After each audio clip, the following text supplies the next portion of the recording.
श्री दादा चमन सिंह महाराज की। आज हम आपके दादा श्री चमन सिंह महाराज के भव्य दरबार में लेके आए हैं और यहाँ पर कुछ श्रद्धालु जन हैं, उनसे पूछते हैं इनकी महिमा के बारे में। तो हमारे सामने काफ़ी लंबे समय से यहीं पर सेवारत है ये भाई। इनसे पूछना चाहते हैं कि यहाँ आकर आपका कैसा अनुभव होता है, कैसा महसूस होता है, तो बताना एक बार भाई। हाँ जी, ये दादा चमन ऋषि का मंदिर है। ये जी अपने कुल देवता का मंदिर है और इसको हम अपने 4 गांव मानते हैं इसको। और ये ऐसा जिसमें जो भी है सब कोई श्रद्धा है यहाँ पे। और दादा चमन ऋषि का जो भी है अपना ये तालाब है और इसमें अपने ऐसी पास ये जितने भी हैं वृक्ष लगा रखे हैं बहुत ज़्यादा। और यहाँ पे हरियाली खूब अच्छी तरह है, बहुत अच्छा काम है दादा चमन ऋषि। हमने सुना है कि यहाँ पर जब आप बचपन से ही स्नान करते हो तालाब में, तो यहाँ की एक विशेष महिमा है कि यहाँ स्नान करने से चर्म रोग दूर हो जाते हैं। तो क्या बताना चाहो कितना सत्य है ये? हाँ जी, सत्य है, काफ़ी सत्य है जी। इसमें नहाते हैं तो जी कुछ ना कुछ श्रद्धा है, इसलिए तो नहाते हैं। और आप बचपन से जुड़े हुए, यहाँ अखाड़ा भी हुआ करता था पहलवान जी का, तो उसके बारे में विचार में रखे कि यहाँ से कितने बच्चे आते हैं सुबह कसरत करने के लिए? हाँ जी, यहाँ पहले तो बहुत बच्चे आते थे, अखाड़ा था, लेकिन अब अखाड़ा नहीं रहा, अब जिम है, क्योंकि अब जिम के शौकीन हो गए बच्चे। नई धारणा हो गई। हाँ, तो बच्चे काफ़ी आते थे पहले, तो सभी गाँवों के बच्चे आते थे, पूरे गाँव से भी आते थे, गाँव हांडों से भी आते थे बच्चे। और अब भी बहुत बच्चे आते हैं, अब जिम में आते हैं। हाँ, आजकल हम देखते हैं कि यहाँ से जब गुजरते तो क्रिकेट के भी बहुत ज़्यादा शौकीन है और बाहर गांव से भी आके खेलते हैं। और जिम में भी बहुत दूसरे गांव से यहाँ तक बच्चे आते हैं और उसके साथ यहाँ लाइब्रेरी है पढ़ने के लिए भी। हाँ जी, लाइब्रेरी है, स्टेडियम है जी, स्टेडियम में बच्चे दौड़ मारते हैं, बहुत अच्छी सुविधा है यहाँ पे सभी। और दादाजी का आशीर्वाद है यहाँ। ठीक, धन्यवाद जी आपका बहुत बहुत।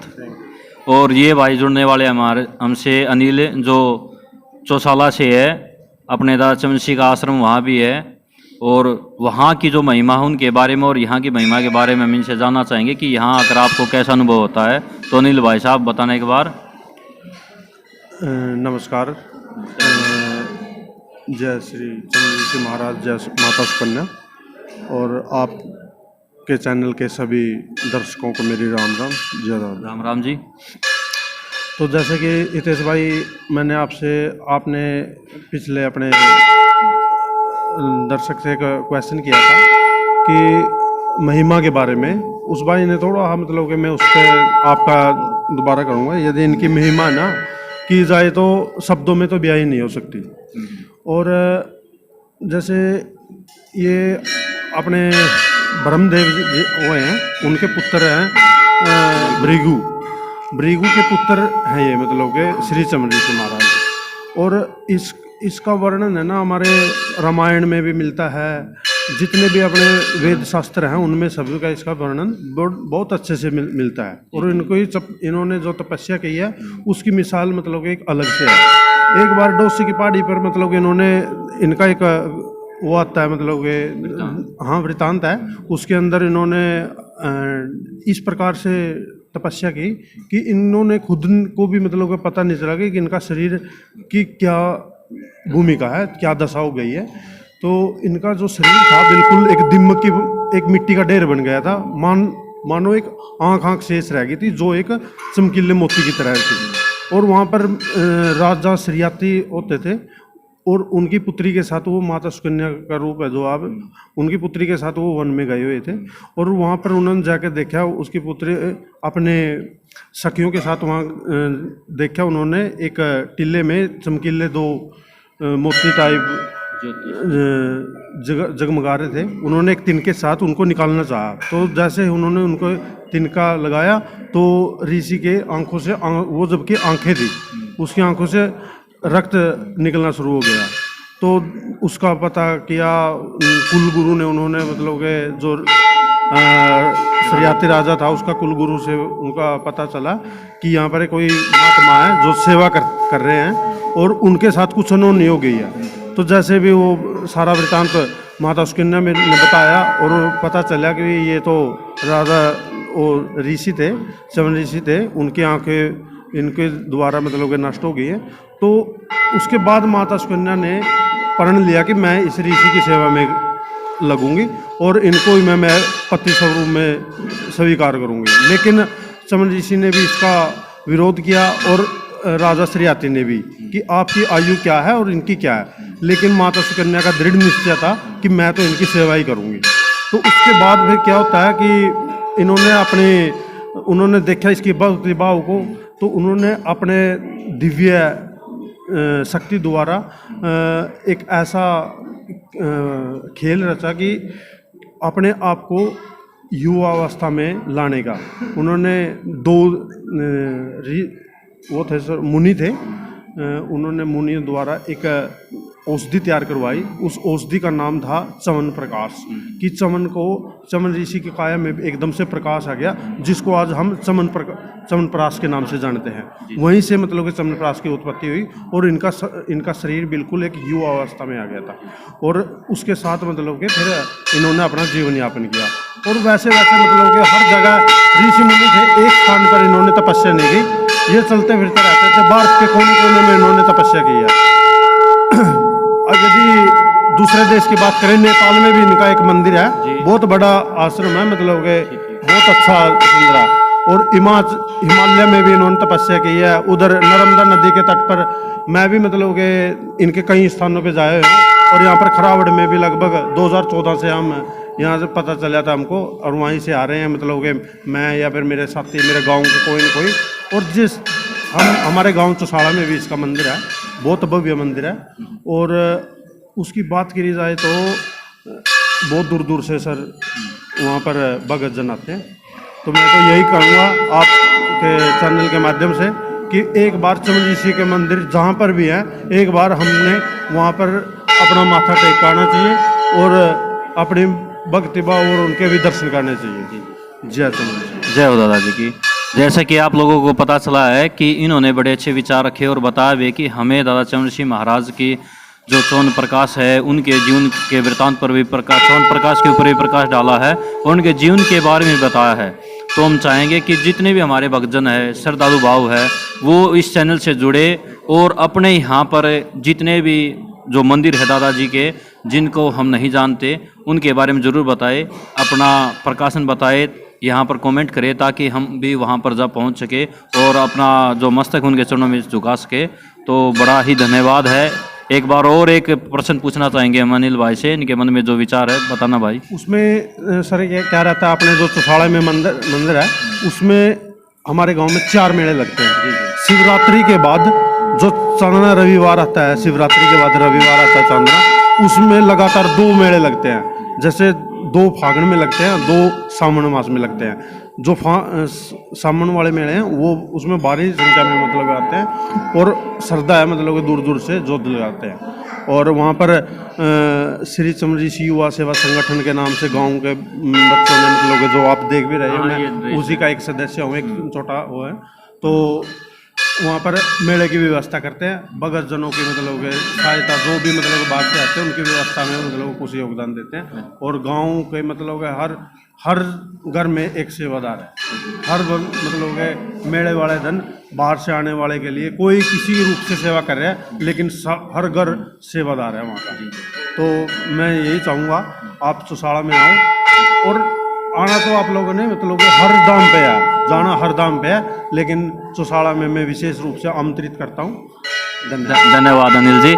और अनिल जी ने बताया, हमने जाके भी देखा कि लगभग 100+ बच्चे युवा संगठन में जो इन्होंने ड्रेस पहन रखी है, ये लिखा भी है श्री चमन ऋषि जी सेवा संगठन चौसाड़ा यहाँ, और फेसबुक पर भी इनकी आईडी है। हमने देखा भी कि वहाँ पर साल में 4 बार में लगते हैं, जैसे उन्होंने बताया है। 2 फागुन में जो चांदना फागुन देसी भाषा में कहते हैं, वहाँ पर जो इतवार का दिन होता है, संडे जो छुट्टी का दिन होता है, वहाँ मेला भरता है 2 बार। और 2 बार जो अपना सामन होता है, वहाँ पर भी जो चांदना सामन होता है, इतवार होता है, वहाँ पर भी मेला भरता है। तो सभी से अनुरोध एक बार वहीं भी जाए। और हमने देखा भी कि वहाँ कितना भव्य मंदिर है, लोग कितनी सेवा में रहते हैं। और अब हम श्री दादा चमन ऋषि की दरबार की तरफ चलेंगे और देखेंगे उनका गुणगान चारों तरफ से। धन्यवाद। जय हो दादा चमन ऋषि महाराज की। तो श्री दादा चमन ऋषि महाराज की बड़े सौभाग्य की बात है कि हमारे सामने जब हम दर्शन करने आए थे, इंटरव्यू ले रहे थे, तो हमारे गांव के सरपंच जो श्रीमती रोजबाला देवी जी है वो हमारे साथ है। उनसे गांव के विकास के बारे में और मंदिर के विकास के बारे में एक बार कुछ जानकारी चाहेंगे, बताना। हाँ जी। हेलो, ये हमारा दादा चुमेन ऋषि है, हमारे आसपास के 4 गांवों का है। हमारी ये पूज्य स्थल है। हम यहाँ हर चांदनी गैस को आते हैं। वैसे 3 मेले हमारे साल में यहाँ लगते हैं। एक तो देवशनी गैस का, अब आज देवशनी गैस है, एक फागण की गैस का, एक जेठ की गैस का। हमारे 3 मेले तो लगते ही लगते हैं और सारा गांव इसको मानता है हमारा। और हमने देखा है कि आपके नेतृत्व में एक तो गांव की सफाई का कार्य बड़ा अच्छा चल रहा है, और दूसरा बच्चों के लिए जो आपने मतलब युवा शक्ति के लिए खेल से संबंधित है या पढ़ाई संबंधित है बड़ी अच्छी सुविधा दी है, उसके हम आभारी है। तो क्या भविष्य में और भी ऐसी नीति अपनाओगे आप? हाँ, अपनाएंगे ऐसी नीति। गांव के लिए अच्छे ही काम करने की कोशिश कर रहे हैं। पानी की डिग्गी की पता नहीं कितने सालों से ऐसे गोडे से ऊपर तक का गंद था, उसकी सफाई करवाई है। और हम आपसे एक अनुरोध और करना चाहेंगे कि हमारे गांव का जो सेंटर है काफ़ी सालों से बाहर है, तो आपसे रिक्वेस्ट करेंगे कि बच्चे बाहर पेपर देने ना जाए और उस सेंटर को लाने की कोशिश करना। इसके लिए हम आपके आभारी रहेंगे। बताना एक बार। हम पूरी कोशिश करेंगे कि गांव में ही सेंटर आए। पहले यही सेंटर होता था, पता नहीं अब क्यों टूट गया बीच में। नहीं तो गर्ल बॉयज़ और कई गाँव का भी यही सेंटर होता था बॉयज़ स्कूल में। मैंने यहाँ बॉयज़ स्कूल में 21 साल सर्विस की है। यहीं पूरी कोशिश करेंगे हम यही सेंटर आए। ये हमारी मैम भी रह चुकी है और सौभाग्य की हमारे गांव की सरपंच है और एक शिक्षित महिला है जो विकास के कार्य में साथ देती है। और इनके पुत्र श्री दीपक जी वो भी बड़े अच्छे युवा संगठन के नेतृत्व में आगे बढ़ रहे हैं लेके बच्चों को। तो हमें बड़ा अच्छा अनुभव होता है कि ऐसे गांव में और ऐसी संस्था में और श्री चमन महाराज के मंदिर में सेवा के लिए जब हम आते हैं। धन्यवाद जी। आप रहे मिस्टर अशोक कुमार से, जो अपने ही गांव खरावड़ से संबंधित है, लेकिन काफ़ी सालों से ये बाहर दिल्ली की तरफ विराजमान है और ये यहाँ पर हम देखते हैं पिछले कई सालों से लगातार आ रहे हैं। तो ऐसा क्यों जानना चाहेंगे, इनकी इतनी आस्था दादा के प्रति?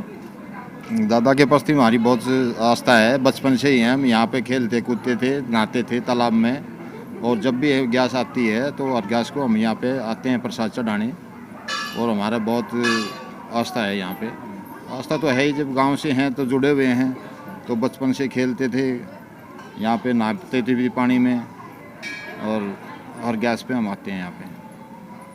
बड़ा बड़ा धन्यवाद। एक बार हम उस तालाब को दिखाना चाहेंगे जो इनकी आस्था विश्वास दर्शा रहे कि बचपन से यहाँ स्नान करने आते थे। और हमने जो तक सुना और देखा भी हमने यहाँ कि बहुत से बच्चे यहाँ पर चाहे सर्दी हो गर्मी हो यहाँ पर निरंतर आते रहते और स्नान करते रहते हैं। और इस पावन तालाब में स्नान करने का एक और प्रमुख जो हमारे यहाँ धारणा है वो ये है कि यहाँ से स्नान करने के बाद जो चर्म रोग है वो दूर हो जाते हैं।